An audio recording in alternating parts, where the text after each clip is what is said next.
শিক্ষার্থীদের সরকার বিরোধী আন্দোলনে সমর্থন জানিয়ে দেশ ছাড়তে বাধ্য হলেন টেনিস কিংবদন্তি নোভাক জোকোভিচ। সার্বিয়ার সরকারের বিরুদ্ধে দীর্ঘদিন ধরে আন্দোলন চালিয়ে আসছিলেন দেশটির শিক্ষার্থীরা। দুর্নীতি ও অনিয়মের প্রতিবাদে এই আন্দোলনে প্রকাশ্যে সমর্থন জানান বিশ্বের অন্যতম সেরা টেনিস তারকা জোকোভিচ।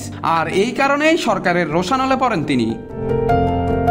আন্দোলনের শুরু থেকে তিনি লিখছিলেন, যুব সমাজের উপর আমার ভরসা রয়েছে, উন্নত ভবিষ্যতের জন্য তাদের কথা শোনা জরুরি। তার এই অবস্থানকে ভালোভাবে নেয়নি সরকারপন্থীরা।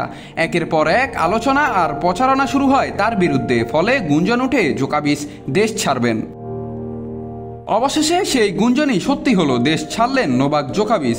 এখন তিনি পরিবার নিয়ে থাকছেন গ্রিসের রাজধানী অ্যাথেন্সে।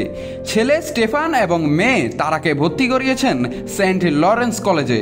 এমনকি অ্যাথেন্সের দক্ষিণাঞ্চলে একটি বাড়িও কিনেছেন তিনি। সম্প্রতি কাবুরি টেনিস ক্লাবে ছেলের সঙ্গে প্র্যাকটিস করতে দেখা গেছে তাকে। এছাড়াও গ্রিসের প্রধানমন্ত্রী কিরিয়াকোস মিৎসোতাকিসের সঙ্গে একাধিকবার বৈঠক করেছেন এই টেনিস কিংবদন্তি। শোনা যাচ্ছে গ্রিক গোল্ডেন ভিসার জন্য আবেদনও করবেন তিনি। মূলত গত ডিসেম্বরে নবি সাদের একটি রেল স্টেশনের ক্যানাপি ভেঙে পড়ে 18 জনের মৃত্যু হয়। সেই দুর্ঘটনার পর থেকে দুর্নীতি বিরোধী শিক্ষার্থী আন্দোলন জোরদার হয় সার্বিয়ায়। আর এই আন্দোলনের প্রথম দিন থেকেই পাশে দাঁড়ান জোকোভিচ। দেশ ছাড়লেও আন্দোলনের প্রতি তার সমর্থন অটল, এমনটাই জানাচ্ছেন নোভাক জোকোভিচ। বিশ্বের অন্যতম সেরা টেনিস খেলোয়াড় এখন সার্বিয়ার নয়, থাকছেন গ্রিসে। নাত রাহুল, নিউজ না স্পোর্টস।